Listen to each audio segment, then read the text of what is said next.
ತಮಿಳುನಾಡಿನಲ್ಲಿ ಕಾಲ್ತುಳಿತಕ್ಕೆ 40 ಮಂದಿ ಸಾವು. ನಟ ವಿಜಯ್ ಮನೆ ಬಳಿ ಪೊಲೀಸರ ಭದ್ರತೆಯನ್ನು ಹೆಚ್ಚಿಸಲಾಗಿದೆ. ಮನೆ ಬಳಿ 2 ತುಕಡಿ ಪೊಲೀಸರನ್ನು ನಿಯೋಜನೆ ಮಾಡಲಾಗಿದೆ. ಅವರ ಮನೆ ಹತ್ರ ಹೆಚ್ಚಿನ ಸೆಕ್ಯೂರಿಟಿ ಅಂದರೆ ಒಮ್ಮೆಲೆ ಜನ ಬರುವಂಥದ್ದು, ಪ್ರತಿಭಟನೆ, ಹೋರಾಟ, ಇನ್ನೊಂದು ಮತ್ತೊಂದು ಅಂತ.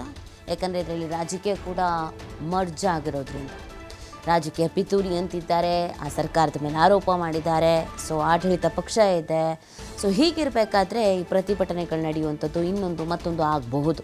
ಆ ಕಾರಣಕ್ಕಾಗಿ ನಟ ವಿಜಯ್ ಮನೆ ಬಳಿ ಈಗ ಪೊಲೀಸರ ಭದ್ರತೆಯನ್ನು ಹೆಚ್ಚಿಸಿರೋದು. ಇನ್ನೊಂದು ಥರದ ಅನಾಹುತಗಳು, ಅವಘಡಗಳು ಸಂಭವಿಸಬಾರ್ದಲ್ವಾ?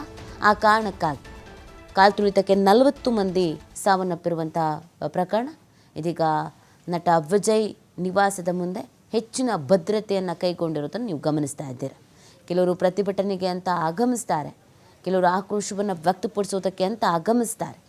ಸೊ ಆ ಕಾರಣಕ್ಕಾಗಿ ಗೊಂದಲ ಉಂಟಾಗಬಾರ್ದು ಅನ್ನುವಂಥ ಹಿನ್ನೆಲೆಯಲ್ಲಿ, ಪರಿಸ್ಥಿತಿ ಕೈ ಮೀರಬಾರ್ದು ಅನ್ನುವಂಥ ಹಿನ್ನೆಲೆಯಲ್ಲಿ ಇದೀಗ ಹೆಚ್ಚಿನ ಭದ್ರತೆಯನ್ನು ಕೈಗೊಳ್ಳಲಾಗಿದೆ.